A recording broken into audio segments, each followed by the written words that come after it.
In the beginning, Shiva and Shakti existed in a combined form. However, creation was possible only when male and female energies manifested as separate entities.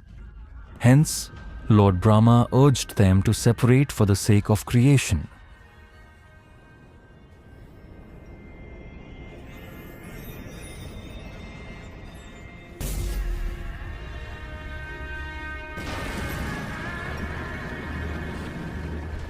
Lord Brahma, after completing his creation with the energy from the separation of Shiva and Shakti, stared at his masterpiece.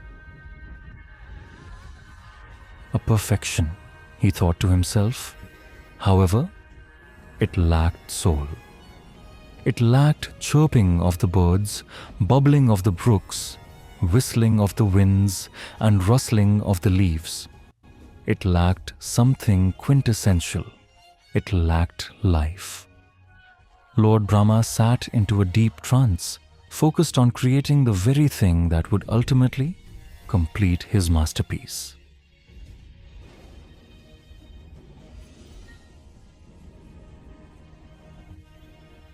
But what appeared out of his cosmic concentration was beyond what he had imagined.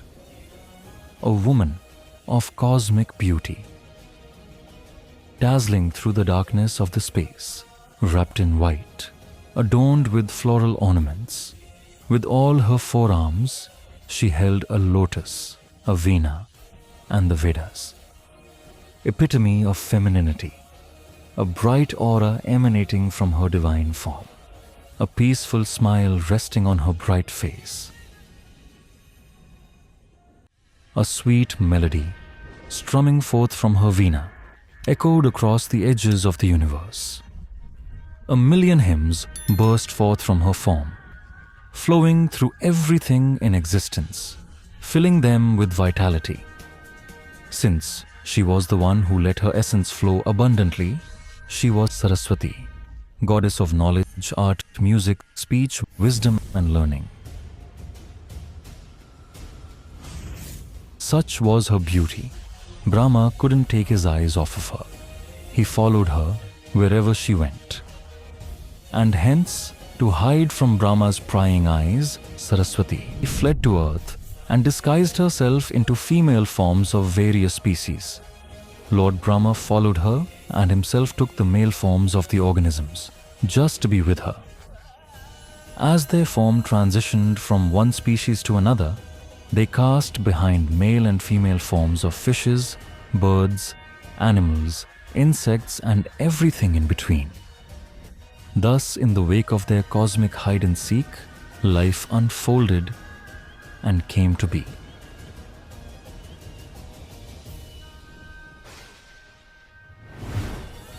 By then, Brahma's devotion had turned into an unhealthy obsession. He sprouted 3 heads to look at any direction she went, 2 on the side, 1 on the back.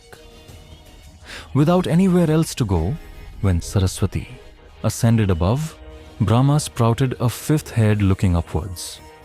Brahma's obsession birthed his ego, and his 5th head was created solely out of it. And it was then Lord Shiva couldn't take the insolent behavior of Brahma anymore. Lord Shiva woke up from his deep meditation and in his tremendous anger flung his trident at Lord Brahma.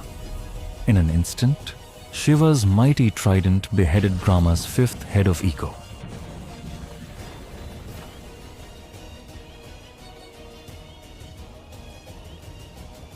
After being rid of his ego, Brahma realized his mistake.